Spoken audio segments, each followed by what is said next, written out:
Hai geng, selamat datang dan terima kasih sudah mengklik video ini.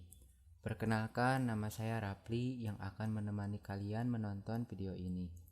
Dalam video ini, saya akan membahas kisah seorang pembunuh berantai yang meneror California Utara pada akhir 1960-an dan awal 1970-an. Dengan kombinasi pembunuhan mengerikan dan surat publik aneh yang penuh dengan ancaman mengerikan, tuntutan gila, dan sandi misterius, dan sudah lebih dari 50 tahun identitas si pelaku ini belum terbongkar. Seperti apa sadisnya Zodiac Killer ini? Simak baik-baik video ini dan check this out.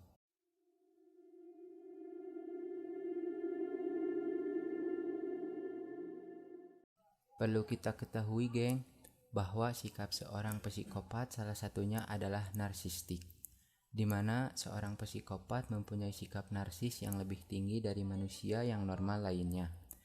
Bukan hanya menikmati membunuh, tetapi juga bangga akan tindakannya tersebut. Selayaknya yang dilakukan Zodiac Killer ini, di mana Zodiac Killer ini setelah dia membunuh korbannya, dia mengirim surat dan beberapa kode-kode yang ditulisnya sendiri ke media cetak San Francisco Chronicle, dan dia juga lah yang menamai dirinya sebagai Zodiac Killer. Zodiac Killer mengklaim dia telah membunuh sebanyak 37 orang. Namun sangat disayangkan penyelidik hanya mengerjakan kasus berdasarkan jumlah 7 korban dengan 5 orang yang terbunuh. Di antara korban tersebut adalah 3 pasangan dan seorang sopir taksi. 2 dari mereka selamat dari serangan senjata api dan tikaman pisau. Mungkin di antara kalian ada yang bertanya, kenapa penyelidik hanya mengerjakan 5 kasus dan kasusnya belum terpecahkan hingga saat ini? Jawabannya, karena tenaga penyelidik dan teknologi pada tahun 1960 masih minim.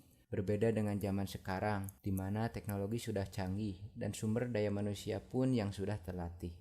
Diduga korban pertama Zodiac Killer adalah David Arthur Faraday yang berumur 17 tahun dan Betty Lou Jensen yang umur 16 tahun. Mereka ditembak mati di dalam mobil di Lake Herman Road dalam batas kota Benicia pada tanggal 20 Desember 1968. Seperti yang saya sebut tadi, psikopat ini adalah orang yang sikap narsisnya sangat tinggi. Setelah membunuh si korban, dia sendirilah yang menelpon polisi dan melaporkan telah terjadinya penembakan sepasang remaja tersebut. Dan keesokan harinya, sebuah surat tiba di surat kabar The San Francisco yang berisi kata-kata mengerikan. Dan di dalam surat itu ada sebuah pesan berkode dan isi surat tersebut tertulis Zodiac yang akan segera terkenal. Setelah 7 bulan berlalu, Zodiac Killer ini pun beraksi lagi geng. Pada tanggal 4 Juli 1969, dia menembak sepasang kekasih lagi yang bernama Michael McGaw Reynolds yang berumur 19 tahun dan Darlene Elizabeth Ferrin yang berumur 22 tahun. Mereka ditembak di tempat parkir Blue Rock Spring di Palejo dan dinyatakan McGaw tetap hidup, sedangkan Ferrin meninggal dalam perjalanan ke rumah sakit. Tidak cukup dengan 4 korban sebelumnya, Zodiac Killer melakukan aksi lagi di sekitar wilayah Lake Benicia di Napa Country pada tanggal 27 September 1969. Dan korbannya pun masih sama seperti yang sebelumnya, yaitu sepasang remaja cewek dan cowok. Sepasang remaja ini bernama Brian Kelvin Hartnell yang berumur 20 tahun dan Kesselia Ann Shepard yang berumur 22 tahun. Si Brian ini gengs masih selamat walaupun mengalami 9 tusukan di punggung. Tetapi ceweknya si Celia dinyatakan meninggal dunia pada tanggal 29 September 1969. Jadi Celia ini masih sempat bertahan 2 hari di rumah sakit setelah ditikam oleh Zodiac Killer ini geng. Tak lama dari kejadian yang ini, 1 bulan setelahnya seorang supir taksi yang bernama Paul Lee Stein yang berumur 29 tahun ditembak mati di lingkungan Presidio Heights di San Francisco pada tanggal 11 Oktober 1969.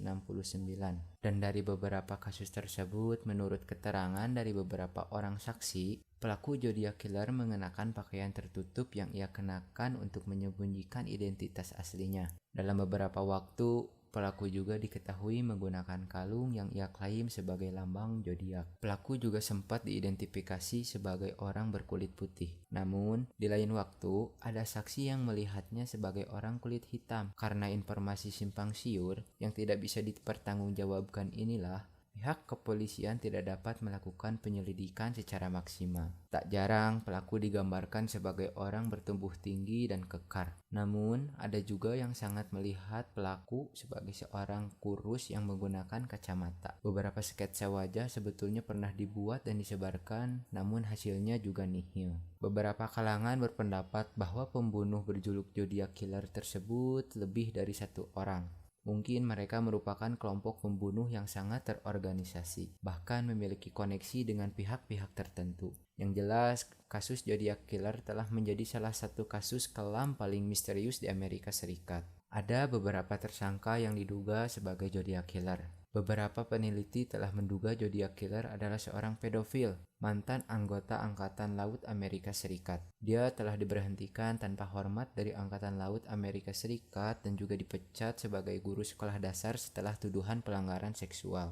Dia pertama kali diwawancarai sebagai tersangka pada tahun 1969 setelah dia terlihat di dekat lokasi serangan. Dia juga menjadi perhatian polisi lagi pada tahun 1971 ketika temannya mengatakan kepada petugas bahwa dia telah berbicara tentang keinginannya untuk membunuh orang dan menggunakan nama Zodiac. Polisi San Francisco menggeledah rumahnya pada tahun berikutnya, tetapi tidak menemukan bukti yang mengaitkan dia dengan pembunuhan tersebut.